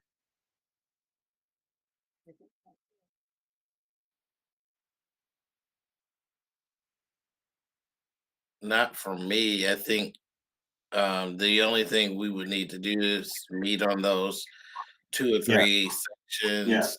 And then we would just need to add a section on student discipline. Right. Which may take a whole nother meeting in consultation with it may be in consultation with Ellen and Carla and Dan. Yeah, so it may require us to do a meeting with the 3 of you to fine tune that based off some of the policies and laws that he mentioned in his recommendation. So Okay. Okay. Well, it looks like that was the last piece on our agenda. If I'm missing anything, let me know. Do we have anything else for the good of the meeting? I don't believe so, and I'll get that meeting scheduled with the small group to sit down and go through those sections that we discussed. Okay. Anyone else have anything for the good? Just one more comment. When you guys are talking about the committee, and if I'm not there when you talk about the formation of the equity committee, I wouldn't worry too much about having just sort of that 4th committee and how we're going to split up board members, because I think in order to protect the board also from a sunshine law perspective, we're going to need to add some additional folks to committees anyway. With the only problem with having 3 committee members on each committee is that any 2 people discussing any of this at the same time automatically makes it a public meeting anyway. And it makes it really difficult, for example, for even Bruce and NJ to even pass something back and forth and say, what do you think about this, without it technically should have been done in a public format. So I think with that 4th committee, it might actually help anyway with us to start assigning people to more than one committee and adding some numbers to our committee membership. So just wanted to throw that out there. Okay. Thank you. Thank you. I would like that may make sense. I don't know, but since we don't do any voting or have any voting capacity necessarily in our committees, to me that doesn't make sense, but I'm not a lawyer, so I don't know what I mean, state law is pretty clear that any committee or subcommittee of the board that has any meeting, it's a public meeting. And a quorum is automatically, out of 3 people, is automatically 2. And Diana can jump in if she wants to correct me in any way, but that automatically means that 2 people getting together at a predetermined time to discuss public business automatically, since we only have 3 on our committee, it just makes it a little small. And I think a little possibly unmanageable from that standpoint, but. Correct. Board President is correct. And then in addition, it's not just about voting, it's also about the deliberations. So all this discussion now, I mean, you guys are deliberating on what will ultimately come before the full board and ultimately become a policy of the Board of Education. So the deliberations would need to be open and open to the public under the Open Meetings Act as well. And again, with us only having 3, anytime the 2 of you are deliberating together, it automatically means it should be noticed and be a public meeting. And, that just may be, so just something to think about. Okay. All right. Anything else for the good? Anyone else have anything? Going once, going twice. Okay, well, I guess we'll call this meeting adjourned. And thanks everyone for participating. Very, very good discussion on a very, very important policy. So thank you very much and have a good night. No, thank Good you. night. Thank you. Thank you. Thank you. Right. Take care. No executive session? No. Thank you. Bye, Mr. Jackson.